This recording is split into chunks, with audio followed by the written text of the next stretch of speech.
Selamat datang di Cupu Channel Jendela Dunia. Melanjutkan pembicaraan atau obrolan episode lalu tentang bayi lahir. Kali ini kita akan membahas atau ngobrol tentang bakat lahir, atau banyak yang disebut juga dikaitkan dengan indigo. Seperti apa indigo atau macam-macam bakat dari lahir? Monggo kita simak obrolan berikut ini. Monggo Mas Rino.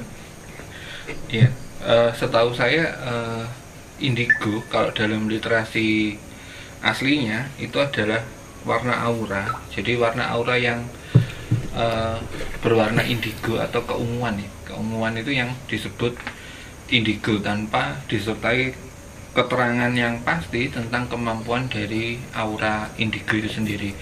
Cuma dewasa ini kan berkembang jadi bermacam-macam ya yang disebut indigo itu, dan persepsi umum mengarahnya indigo itu adalah orang-orang yang bisa melihat sesuatu yang kasat mata.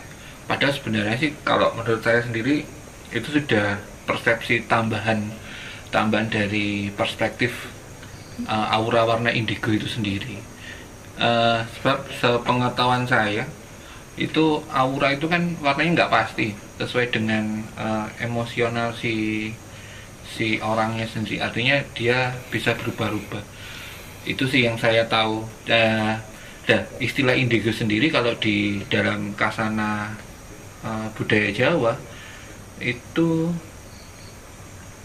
coba kita obrolkan sekarang, dan memang di kasana sejarah Jawa itu kurang dikenal istilah indigo. Tapi kalau bayi memiliki kemampuan dengan kelahiran tertentu dan memiliki kemampuan tertentu memang sudah dikenal lama kalau di Jawa, tapi tidak ada spesifikasi harus warna indigo dan segala macamnya itu. Dan banyak bayi-bayi yang istilahnya gawan bayi dari cita-cita mitos dan segala macam di Jawa itu yang menceritakan tentang dia berbakat sejak kelahirannya.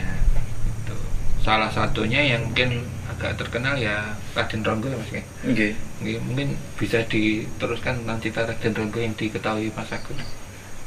Ya sebenarnya indigo itu nggak ada istilah indigo di Jawa ya. Jadi karena indigo sendiri kan bukan bahasa Jawa.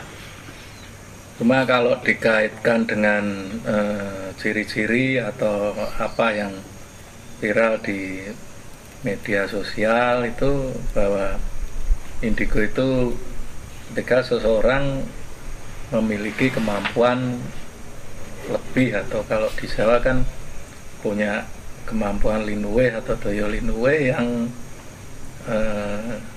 ada persepsi bahwa itu bawaan lahir. Nah kalau bawaan lahir itu banyak cerita di Jawa, salah satunya ya seperti Raden Ronggo itu yang dikisahkan itu putra dari Panembahan Senopati yang memiliki banyak kesaktian, karena ada yang sumber menyebutkan bahwa dia adalah anak dari Panembahan Senopati yang dulu waktu mengandung itu ibunya gentur topo atau rajin tirakat, sehingga energinya itu masuk juga ke anaknya, sehingga ketika lahir sudah punya banyak kemampuan.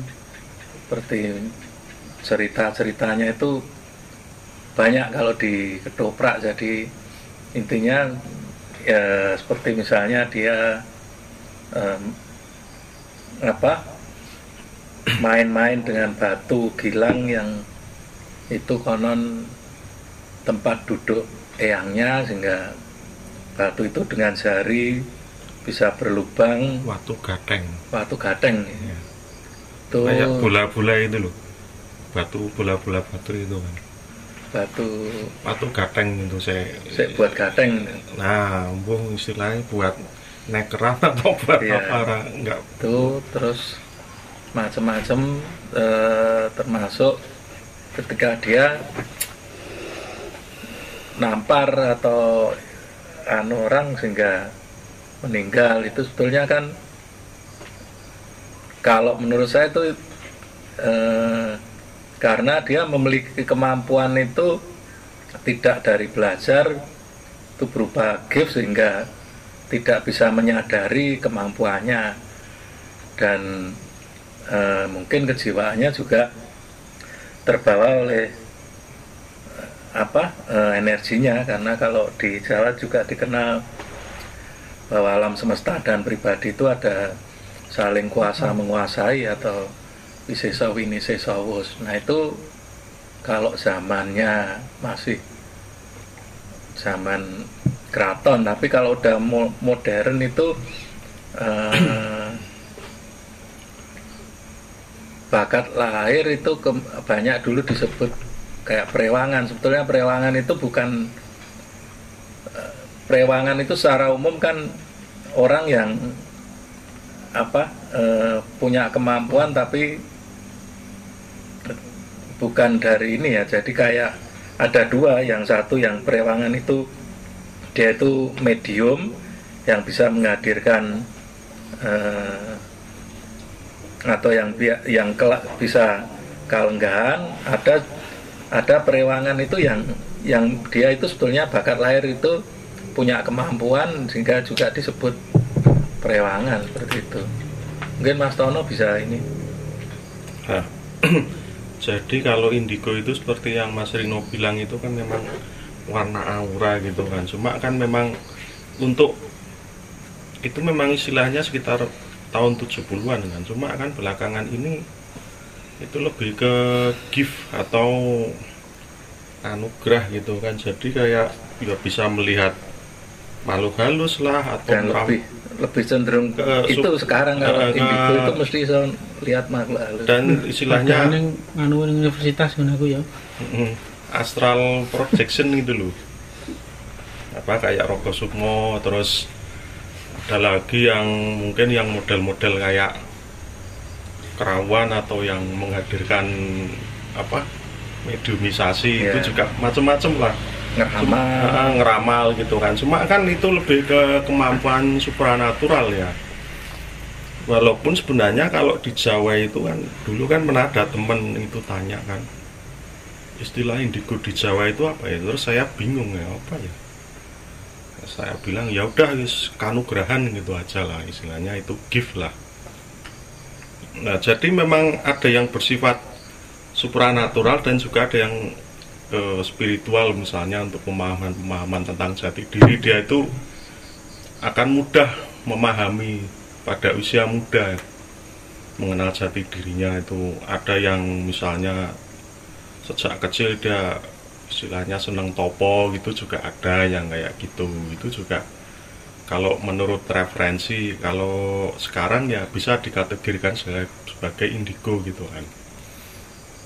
Cuma ya itu balik lagi kan, kalau ini menyangkut tadi ke sebuah gift itu kan. Nah, dan di sini juga harus diingat bahwa ada tanggung jawab di balik semua itu, kemampuan itu kan. Nah, setelah kita tahu, menyadari kemampuan kita gitu, terus kita mau apa gitu? Apa mau menolak karena kita nggak mau repot, atau kita menerima, atau kita menerima dan mempelajari untuk mengendalikan, untuk terus diaplikasikan ke orang banyak, atau ada pilihan lain mau dicueki gitu, ora urus, nolak ya enggak, nerima ya enggak, pokoknya berjalan begitu aja. Itu juga bisa kayak gitu, itu pilihan masing-masing lah gitu.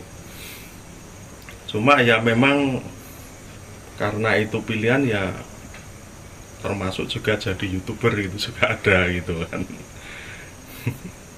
Cuma ya nganu lah apa, itu yang istilah indigo itu yang tahun 70-an. Sekarang era sekarang itu istilahnya jadi berkembang, itu kayak ada majestic, kristal, rainbow, terus apa meneh Mas, ada starship itu kan, interdimensional, terus macam-macam lah itu kan. Cuma itu pada kanunya apa, balik lagi itu lebih ke kanu apa, kayak kemampuan supranatural itu yang ditonjolkan. Soalnya itu yang bisa dipamerkan gitu kan, yang bisa ditunjukkan, yang bisa ditunjukkan loh, ini loh aku loh, orang yang berkemampuan lebih atau indigo. Nah, seperti itu. Atau Mas ada pengalaman indigo anu? Indigo itu iya anu ya.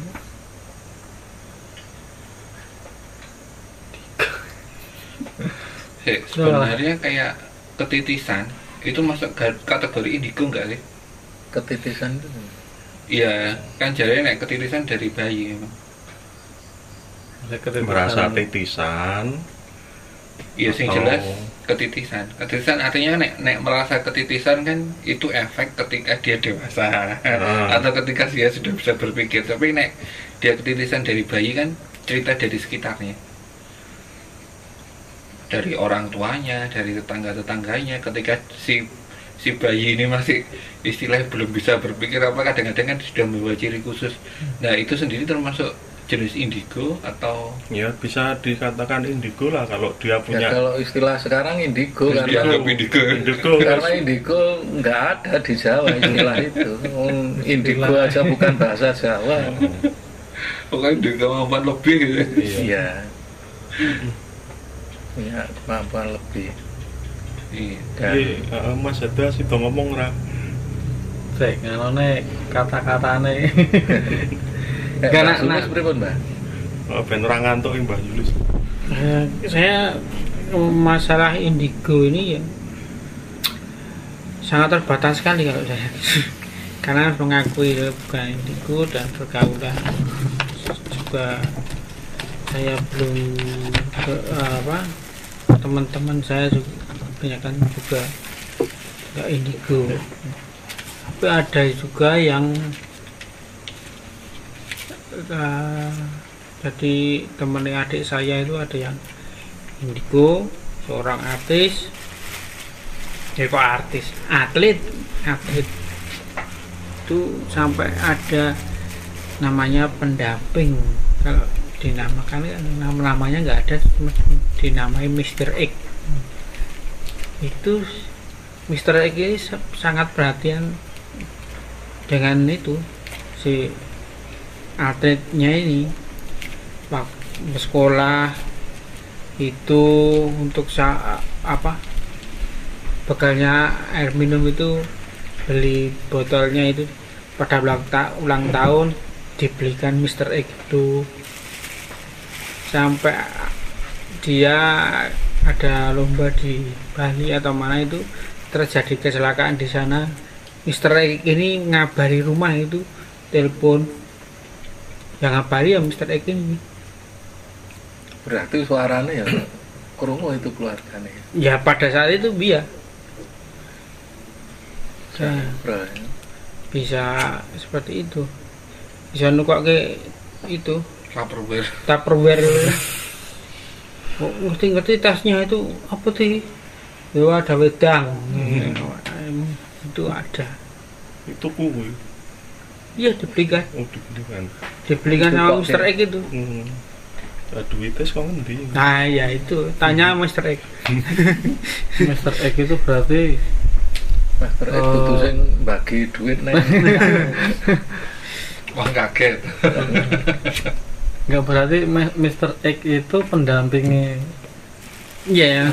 Itu kalau yang mendampingi. Ya itu si anaknya itu ya tahu. Itu yang mendampingi rupanya kayak ngopo, bentuk kayak ngopo tahu. Dapat interaksi, tapi lainnya juga nggak tahu. Yang tahu dia sendiri.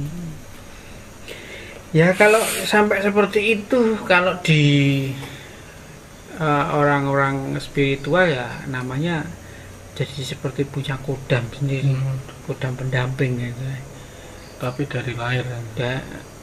Ya dari lahir karena dia kenalnya sama kodamnya itu dari kecil, yang sering ngancani waktu tidur ya ditunggoni, jagani, seperti YouTuber yang di sana itu juga ada pendampingnya si nenek itu ya. Seperti itulah. Tapi itu dia punya pendamping. Nah dia sendiri ada kemampuan lainnya enggak, Mbak? Kemampuan lainnya ya cuma bisa melihat itu, melihat makhluk-makhluk gaib itu. Kemampuannya itu. Kalau untuk mencari barang hilang atau dulu itu pernah adik saya itu kan punya anjingnya hilang itu ya, tanya sama Mr. X itu yang nanti yang mencarikan Mr. X itu. bilang nganu udah ada ketemu, nanti kan kembali gitu. Tahu-tahu ya kembali, betul itu anjingnya kembali. Itu udah lama? Sudah. Berarti anjingnya namanya Heli. Kuku.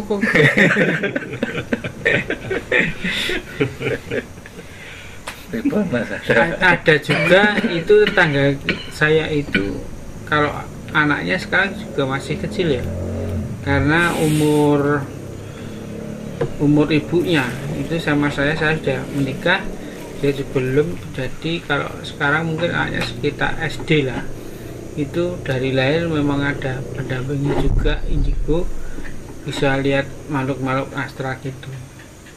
Biasanya dia sampai nangani orang itu Kang Supan yang dulu pernah ditangani itu, yang saya tahu ya, Kas Biroloko itu ada angin ribut, jatuh pohon beringinnya itu kan ada yang Kang Supan juga. Itu yang nambahnya sih itu anak itu tetangga. Tapi ya saya juga cuman belum pernah interaksi dekat dengan. Mungkin Mas ada deh. Nah, persepsi dari saya itu indigo itu kan dalam menurut literatur yang saya baca kan, itu indigo itu kan emang warna aura lahir ya. Jadi pas lahir itu yang bayi rata-rata lahirnya itu warna tertentu ya, warna tertentu. Tapi ada satu bayi yang lahir dengan warna berbeda dari bayi umumnya. Nah itu warnanya itu ternyata warna indigo. Makanya terus disebut anak indigo karena lahir dengan aura indigo itu. Soal masalah kemampuan itu sebenarnya dari indigo sendiri itu lebih ke sebenarnya malah rasionalitasnya ya. Jadi IQ-nya. Jadi IQ-nya itu biasa lebih menonjol. Terus rata-rata orangnya itu malah jadi dikatakan itu orangnya agak dikatakan pembangkang, bukan pembangkang sih, kritis, lebih kritis. Nah kemudian ada indigo itu yang kemampuannya kayak itu malah agak rancu ya sebenarnya. Agak rancu itu indigo atau yang ngaku indigo ya. Cuman kan karena indigo ini sekarang sudah berkembang persepsinya, jadi masing-masing banyak orang ya. Jadi yang lebih terkenal sekarang itu yaitu indigo dengan kemampuan supranya, bukan kemampuan intelijensinya. Nah dari dulu yang si Nancy-nya itu yang mencetuskan istilah indigo itu kan sebenarnya malah lebih ke intelijensinya. Jadi ketika ada orang yang beraura indigo itu intelijensinya lebih menonjol dibanding dengan anak-anak pada umumnya. Tapi kemudian itu berkembang menjadi ke spiritual, terus ke supranatural. Nah, berkembang sekarang yang lebih marak itu malah paranormal dan sebagainya. Nah, itu. Ya, itu mirip teori yang generasi X sekarang, generasi Y itu yang lebih kritis, lebih IQ-nya lebih tinggi. Sampai sekarang kalau nggak salah malah sudah generasi Z ya sekarang, kalau nggak salah. Sabar Z apa ya? Balik A. Alpha. B A. Cuman ya memang sih hal kayak gitu ada yang daya kritis itu memang gawat, atau yang memang dia dilatih semenjak kecil untuk memiliki daya kritis. Cuman pada basicnya memang daya kritis itu gawan memang. Daya kritis itu beda dengan kemampuan ya, maksudnya kemampuan berpikir itu beda dengan daya kritis. Daya kritis itu lebih cenderung ke kreativitas. Jadi kreativitasnya memang berbeda. Nah, banyak orang bilang daya kreativitas itu bisa dilatih. Kalau saya kan memang kalau saya kuliahnya di jurusan seni, jadi banyak orang berpendapat kreativitas itu bisa dilatih. Tapi pada dasarnya di sekolah seni sendiri menganggap kreativitas itu adalah gift sebenarnya, bakat. Jadi memang kreativitas untuk taraf tertentu itu memang bisa dilatih, tapi untuk mendapatkan lompatan-lompatan yang berbeda itu memang bakat, memang istilahnya gawan bayi gitu. Istilahnya gitu. Makanya ada yang bisa sampai mikirnya tiba-tiba dia menciptakan apa yang tidak sesuai dengan zamannya kayak gitu-gitu, itu dia dapat lompatan-lompatan berpikir yang kadang disebut kreativitas itu sendiri. Kalau di ilmuwan itu kan yang kreativitasnya tinggi itu kan kayak siapa? Sing itu loh, Nikola Tesla itu kan, dia menciptakan alat-alat yang kayak apa, wifi gitu zaman dulu itu ya sudah ada. Jadi kayak apa, kalau sekarang yang mulai marak itu kan kayak ngecas HP tapi lewat kayak pemancar gitu. Itu sih zaman si Tesla sudah ditemukan gitu. Cuma kan terus penemuannya itu di-ban gitu kan sama pemerintah Amerika pada waktu itu kan. Jadi itu sebenarnya itu kemampuan juga itu apa, khusus juga kan. Ya mungkin gift juga, dan dia lebih ke cenderung ke yang apa, ilmu itu kan.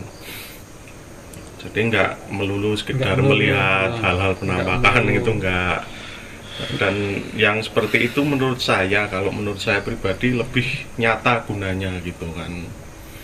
Sama kayak coba terus Einstein itu kan sampai dia menemukan teori relativitas itu juga, itu kan nggak terpikiran oleh ilmuwan-ilmuwan yang lain, itu kok bisa kayak gitu.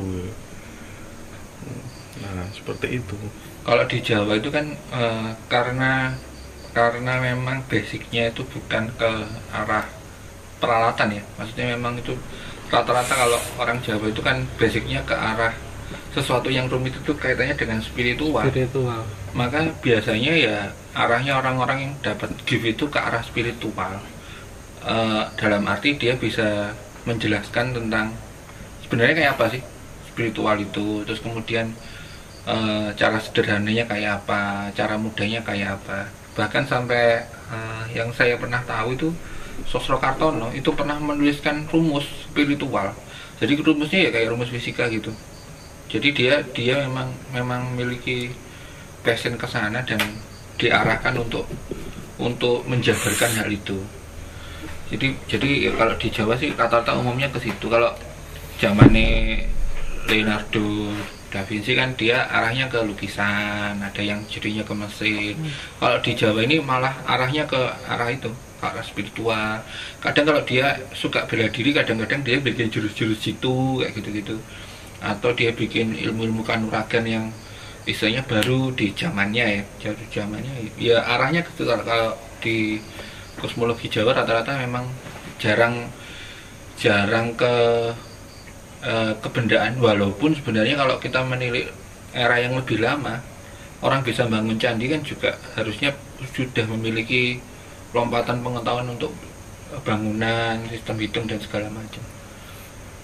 Harusnya sih, tapi nggak tahu era itu waktu tiba-tiba kenapa kok hilang. Ya sebenarnya itu kalau yang bangun candi itu sebenarnya juga itu berlanjut ke Jawa Timur, itu juga itu kan yang di situs Adan-Adan itu kan juga itu malah dia kan lebih detail dan lebih besar itu kan, cuma entah kenapa mungkin tukangnya itu terus gimana gitu terus atau filosofinya berubah, terus akhirnya bangun candinya yang era-era Jawa Timur itu yang kecil-kecil gitu kan, langsing-langsing, kalau di sini kan besar gitu. Nah kalau balik lagi soal yang itu kemampuan khusus itu kan atau indigo itu kan, ini yang sering kita lupakan adalah di balik kelebihan itu juga ada kekurangan gitu kan. Kalau enggak ya, kalau dia misalnya tidak ada kekurangan atau minim kekurangan, dia diberi tanggung jawab yang besar gitu kan. Nah ini istilahnya kan bagi yang ngaku indigo ini, yang nonton ini kan, jadi kan ketika kalian diberi gift itu terus mau apa gitu, itu kan yang jadi pertanyaan. Dan pertanyaan ini sebenarnya abadi, maksudnya itu akan terus bukan dijawab suara lisan tapi dengan perbuatan gitu kan. Aku ki wis nglakoni apa gitu dengan hidupku yang begini, apa aku mensyukuri atau aku sudah aplikatif dengan kemampuanku, ataupun juga masih ragu-ragu iki sakjane tenan apa ora gitu kan, ini beneran apa enggak sih, atau ini cuma ilusiku sendiri gitu kan. Ini ya memang anu sih yang menentukan jadi arah hidup kita gitu loh, arahnya mau dibawa kemana gitu kan. Ya pertanyaan dan jawabannya bukan jawaban lisan gitu kan, tapi laku kita itu gimana gitu loh. Pripun Mbak Sulis? Bang aneh ngantuk. WC. Ya, saya minim sekali ya indigo ini, hampir nggak ada apa, mungkin lainnya saja indigo kurang. Ya kalau menurut saya kalau konotasi indigo itu adalah kemampuan yang dimiliki tapi didapatnya dengan gift, itu ya gimana ya, kan nggak bisa dong kita kan nolak atau apa, wong itu kan itu namanya gift kan, anugerah dari Tuhan. Jadi terus mau apa mau gimana ya, kalau yang saya pribadi itu lebih ke pengenalan supaya bisa mengendalikan dan mengambil manfaat dari situ. Jadi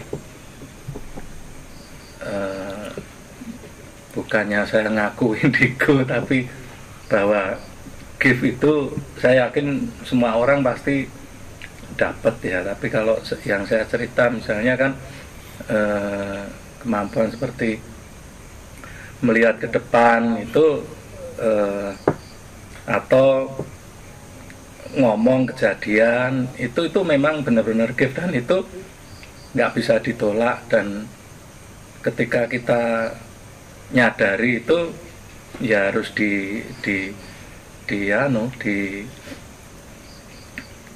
dikendalikan supaya kita nggak gampang ngomong, nggak banyak ngomong kalau nggak perlu, supaya apa yang kita ucapkan itu bisa terkendali. Seperti juga kalau pengalaman saya sih seperti melihat masa yang akan datang itu kalau itu sebuah gift itu persepsi saya itu tidak bisa, misalnya Mas Hatta datang, tolong aku ramalan besok gimana, itu nggak akan, menurut saya nggak bakal akurat 100%, karena kan itu dipengaruhi dengan pikiran. Itu berbeda dengan ketika rasa itu datang sendiri. Jadi misalnya Mas Hatta nggak datang ke saya, tapi saya dapat gambaran, oh Mas Hatta nanti bakal begini. Nah itu baru akurasinya lebih tinggi, dan ya memang itu sebuah pesan yang memang harus diterima. Dan kadang-kadang sebetulnya mungkin kalau orang menganggap itu jadi pamer atau sok tahu atau kemeroh gitu, atau sok indigo, itu boleh-boleh saja orang meluar gitu. Tapi kalau yang saya alami itu nggak bisa dipendem. Nek dipendem, nek ndak diomongke, itu loro. Kita sendiri yang akan jadi galau terus. Nah ketika kita sampaikan, ya mbuh persoyo karepmu ora karepmu, dan kita kan juga nggak bisa merubah wong men dikandani ya sesuk arep ngene gitu. Kita cuma wenang weruh, tapi tidak berwenang merubah, karena takdir itu kan suratannya itu udah diatur oleh Tuhan. Kalau saya dulu tuh ngalaminya dari dejavu ya istilahnya dejavu. Oh kok aku tahu ngalami ngene itu. Nah itu mulai dikenal sampai ketika kayak film, ketika itu sudah jalan. Jadi oh aku tahu ngalami ngene, iki mengko bariki mesti ngene. Nah itu cocok gitu. Terus mulai dikenal sampai nantinya sebelum itu terjadi sudah ada gambar, baru oh besok bakal begini. Nah itu cuman ya itu kita nggak minta, tidak berniat untuk meramal, tapi ya wes kalau itu datang ya sudah itu. Tapi kalau nggak datang ya nggak diharap-harap, jadi macam gitu. Termasuk ketika ngomong kejadian itu, ya itu kadang-kadang kita wis nggak disadari ternyata kejadian. Nah itu yang mulai jadi balik lagi ke apa sikap kita itu ya itu harus dikenali supaya bisa dikendalikan, dan kitanya bukan yang dikendalikan oleh gift atau kemampuan itu. Ini ada kejadian lucu sih, jadi inget saya. Jadi kayak kemampuan melihat masa depan. Kejadiannya baru tadi siang apa tadi pagi. Jadi dalam pandangan saya itu bayangan saya itu kan gini, saya dalam gua melihat sebuah gua gitu, terus ada orang-orang berdoa dengan cara aneh gitu, terus ada tetuanya dan segala macam di situ, dan posisinya letaknya di situ. Zaman dulu kan saya mikir ini masuknya kategori masa lalu atau masa depan. Nah cuman tadi pagi itu baru saya ketawa-ketawa sendiri. Jadi saya itu baru nonton film serial, terus saya nonton filmnya gini dulu, ikhlas yang saya lihat dulu. Jadi kadang-kadang ketika mendapatkan visi ke depan itu kadang-kadang kegedean pengarap atau kegedean pengangen-angen. Jadi ya memang sih ketika mendapatkan visi ke depan kadang-kadang kita kan sok ngeramasi dan segala macam. Tapi ketika kayak kejadian saya tadi kan, kejadian itu kan sudah sudah saya alami sekitar 1 atau 2 tahun yang lalu lah. Cuman kejadiannya baru tadi pagi. Saya mikir gini, wah, aku di sini mikirnya aneh-aneh. ternyata aku nonton film. Jadi ya nggak ada apa-apa ya, cuman ya itu persis sama persis dengan kejadian. Jadi waktu nonton film saya cuma ketawa-ketawa ya, kira yang dulu saya lihat itu ini. Bayangan saya dulu udah kemana-mana. Wah, ini masa lalu kok, tapi ternyata nggak ada hubungannya sama itu. Itu pernah beberapa kali sih gitu. Jadi kadang-kadang itu ketika mendapatkan visi ke depan itu memang ya kita kadang-kadang sok ngerampok sih, tapi nggak usah kedelarung. Maksudnya kedelarung itu kita beranggapan macam-macam dan macam-macam, karena ya memang kadang-kadang ketika ada lompatan itu ya murni cuman lompatan aja. Dan kalau kita bicara soal gift itu kan sebenarnya yang seperti Mas Agung tadi bilang kan, ini sebenarnya kan setiap orang itu ada kemampuan. Iya, setiap orang ada. Setiap orang, cuma kadarnya beda-beda gitu kan. Sama ini, kita ngenali enggak? Ngenali dan enggak gitu. Nek kita enggak kenal ya harus dianggap biasa, dianggap bukan, enggak tahu. Ya kayak insting atau naluri gitulah.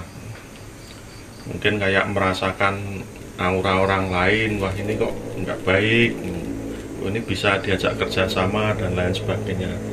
Ya itu sebenarnya ya anugerah juga kan itu kan.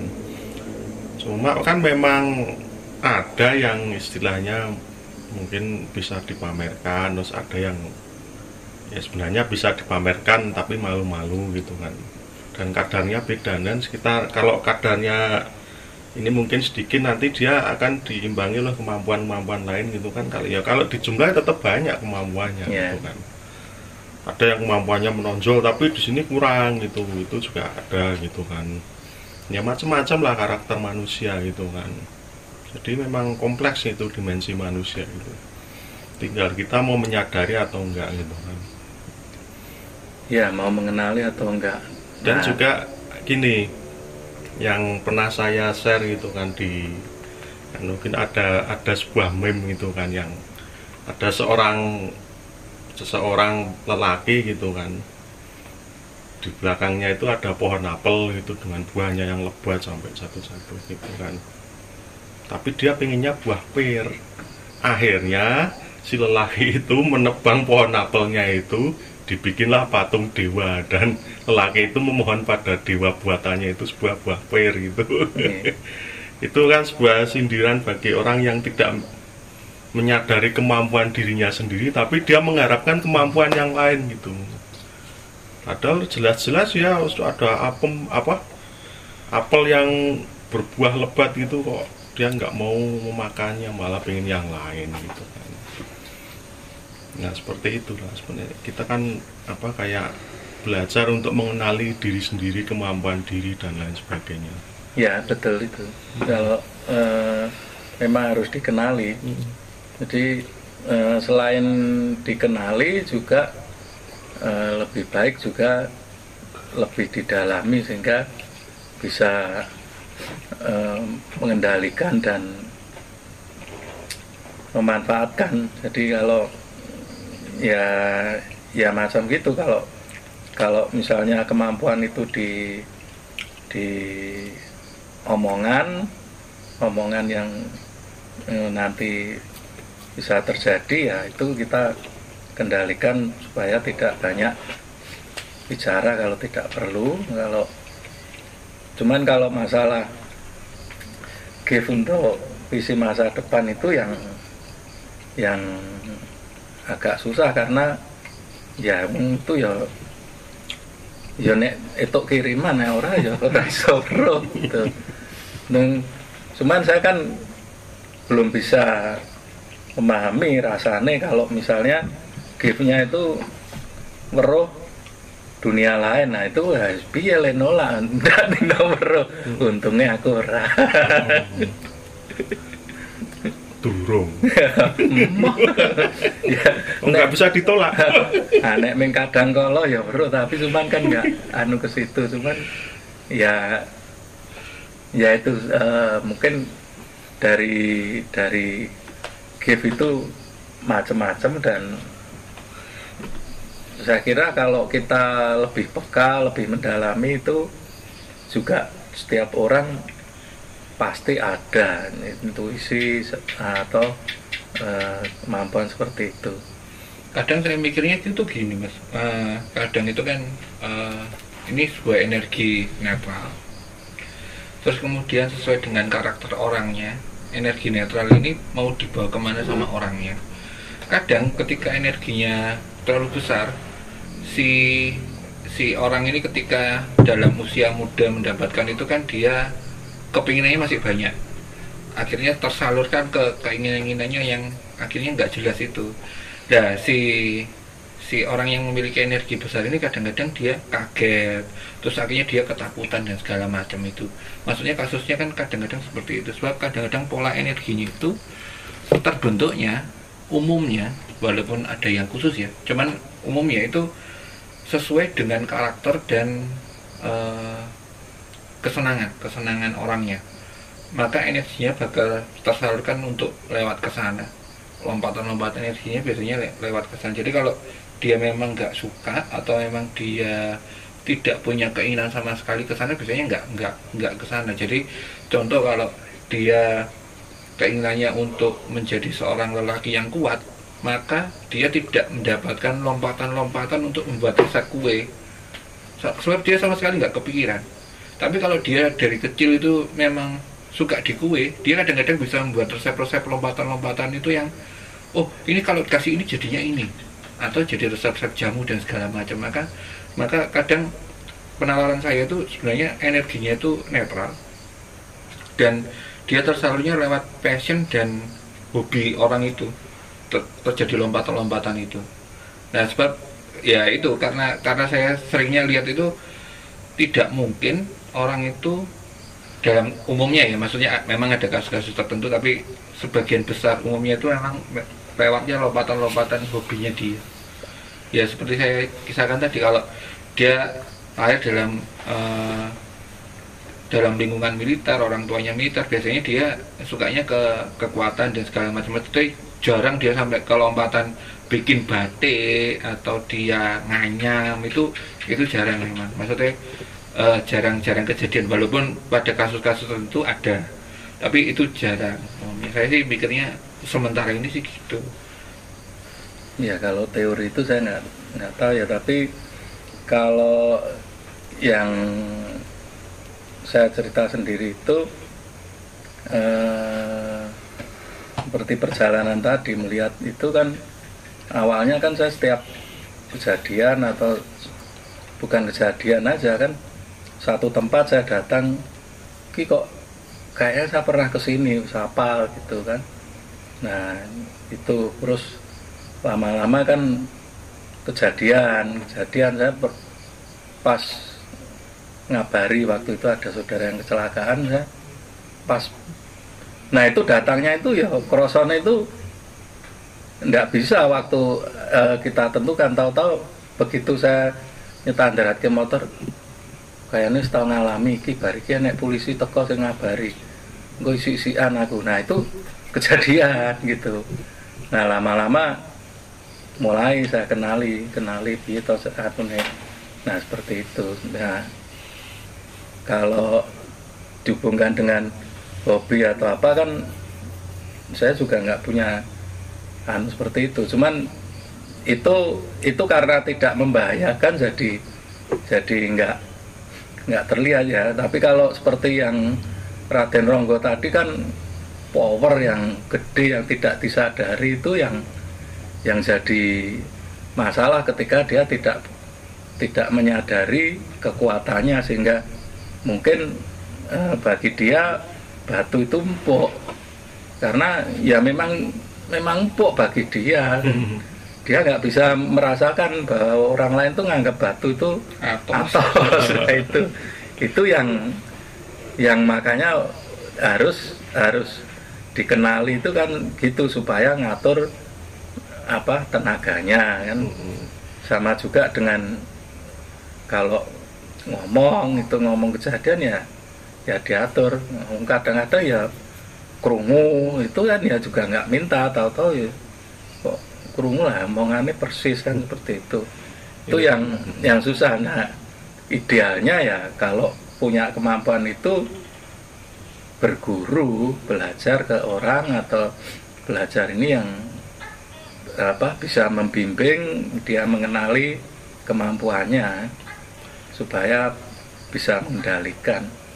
Ya, yang Raden Ronggo itu kan sebenarnya kan beliau itu kan contoh itu orang yang diberi gift atau kemampuan itu dan dia menyadari itu dan dia merasa mungkin ya orang-orang di sekitarnya itu lemah jadi dia agak kumalungkung gitu kan. Iya. Jadi kan dia akhirnya pamer kekuatan gitu kan. Terus kan dia kan menunjukkan kekuatannya itu melubangi watu gateng itu kan sama eyangnya ya eyang anulah paman lah si Ki Jurmertani. Ternyata Ki Jurmertani lebih sekti gitu. Terus dia juga kayak atraksi gitu di sini ditarik orang 10, tangan kiri, tangan kanan orang 10, tapi dia bisa menang melawan orang 20 gitu kan. Itu kan juga ya, salah satu kayak atraksi kesombongan beliau gitu. Nah, itu kan di zaman dulu gitu kan. Nah, si zaman sekarang itu kan memang tantangan bagi orang-orang yang gift gitu kan, atau indigo atau yang orang diberi kelebihan gitu, dan itu menonjol itu adalah ketika dia tidak bisa mengaplikasikannya di kehidupan sekarang gitu kan. Ya yang paling gampang ini kan nganu kan, iki iso nggolek duit orang gitu kan. Ya kalau nggak jadi duit kenapa saya latih gitu kan. Ya percuma kan ada yang berpikiran kayak gitu kan. Jadi akhirnya ya kemampuannya itu tidak berkembang gitu kan, karena itu. Nah, ya memang tantangan zaman sekarang sih kan. Kalau istilahnya diberi kemampuan untuk sebuah pemahaman spiritual, kalau itu diduitkan kan katanya ora ilok kayak gitu. Semacam itu, atau untuk apa gitulah. Ya mungkin ya terus banyak yang jadi YouTuber itu kayak gitu kan. Ketika dia tidak berhasil mengaplikasikannya, maksudnya dia hanya mencari jalannya seperti itu untuk golek duit itu. Ya nggak semua sih, tapi ya memang nggak semua. Sebetulnya sih kita nggak bisa ya menilai bahwa orang punya kemampuan itu jadi YouTuber itu untuk pamer, atau ya kalau YouTuber cari duit itu ya kan. Ya maksudnya kan memang kan untuk monetasi gitu. Nah, istilahnya apa ya? Itu kan supaya aplikasinya itu gimana gitu kan. Ya memang salah satunya seperti itu ya, bukannya menjat salah juga kan, walaupun saya juga nggak membenarkan, netral lah dalam hal ini. Ya. Bisa jadi gini kalau menurut saya sih, karena dia share dunia dia, jadi ya itu kan serba salah kan. Orang punya kemampuan diem nanti juga salah. Wong di kemampuan kok ora diaplikasikan. Tapi giliran cerita juga akan dianggap salah karena dianggap pamer. Itu kan serba salah. Jadi kalau menurut saya sih ya memang akan pengenalan itu yang lebih penting. Kita nggak perlu apakah dia pamer atau tidak. Kalau menurut saya bagaimana mengenal dan mengendalikan, dan manfaat apa itu intinya ya manfaat ke diri sendiri supaya bisa hidup berdamai dengan kemampuan itu kalau menurut saya. Cuma memang kadang ya gini sih, kalau yang dia ceritakan terus yang dia alami itu dan dia ceritakan secara jujur itu ya nggak apa-apa menurut saya. Cuma kan kalau sudah dibumbui macem-macem, disetting macam-macam lah, itu yang menurut saya kurang benar gitu. Ya itu nggak cuma indigo, orang normal aja juga kalau ceritanya gitu ya. Jadi intinya ya kalau menurut saya ya monggo lah, kalau yang mau cerita dibumbui film wae ya digawe gitu. Iya. Ya istilahnya kan Yo micine aja pokean lah. Tidak munek. Kalau saya sih mikirnya gini loh, lepas dari masalah micine kakean atau cerita yang dibuat-buat, sebenarnya itu adalah yang dipakai itu adalah asas manfaat. Itu memberikan manfaat baik atau tidak sih sama orang-orang. Jangan sampai menjerumuskan orang ke hal-hal yang keterlarung-larung. Jadi kayak lompat dari pohon, nah dipengaruhi sampai gitu akhirnya dia lompat sendiri terus patah tulang. Nah, itu jangan. Maksudnya ya memang kalau memberikan cerita apapun lah, cerita itu dibumbui apapun itu monggo, tapi bawalah inspirasi yang baik untuk yang mendengarkan, untuk yang melihat. Kalau saya sih mikirnya gitu. Ya, karena kan kita nggak bisa tahu kan motivasi orang itu seperti apa. Terus ya kalau saya pribadi sih lebih ya monggo yang ini kan. Saya tuh jadi keinget, walaupun sebenarnya kisah ini sering saya ceritakan off the record karena mungkin saya takut menyinggung seseorang, cuman nggak usah disebutkan orangnya siapa, cuman ada di sebuah tempat itu yang dia itu merasa menggunakan mahkota yang lihat cuma dia sendiri. Nah, itu kan sesuatu hal persepsi yang unik. Orang yang lain tuh nggak bisa lihat, tapi dia itu percaya dan yakin dengan itu. Nah, uniknya dia kok bisa punya pengikut dan pengikutnya percaya dia ada mahkotanya, kan susah. Itu pentingnya. Nah, ya kejadian-kejadian kayak gitu ya sebenarnya sih monggo, asal pengikutnya itu jangan diarahkan ke hal-hal yang negatif sebenarnya. Ya kalau itu tadi sih kemampuan bagaimana meyakinkan orang. Iya. Karena memang kadang sifatnya spiritual itu sifatnya personal. Kadang sifatnya itu benar-benar personal banget. Karena itu adalah ilmu. Kalau dalam bahasa kerennya sekarang itu sebenarnya lebih ke arah jiwa atau kejiwaan atau psikologi sebenarnya. Cuman kan ada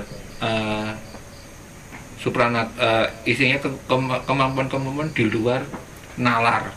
Maksudnya ke masalah psikologi itu, kalau kita mengenali psikologi kita sendiri, akhirnya kita mengerti batasan-batasan kita di mana, dan kita ngerti bahwa oh, ada yang ternyata ada lompatan ini yang di luar batasan-batasan kita. Kadang-kadang kan dalam kasanah Jawa, hal-hal yang di luar itu yang sering digali untuk mendapatkan hal itu, yang macam-macam lah metodenya macam-macam, caranya macam-macam.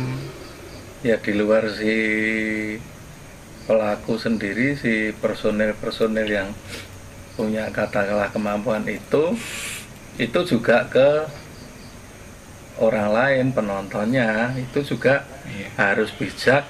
Betul. Ketika nonton atau mendengar atau melihat yang seperti itu, supaya dipertimbangkan bagi dia itu bisa enggak, cocok enggak, kan seperti itu. Nah, iya. Meruh wong iso nuruh demit dia sendiri enggak bisa, wah bingung.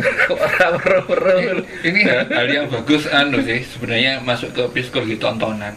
Kenapa sih bioskop itu jadi tempat rekreasi dalam tanda kutip, bisa disebut rekreasi psikologi?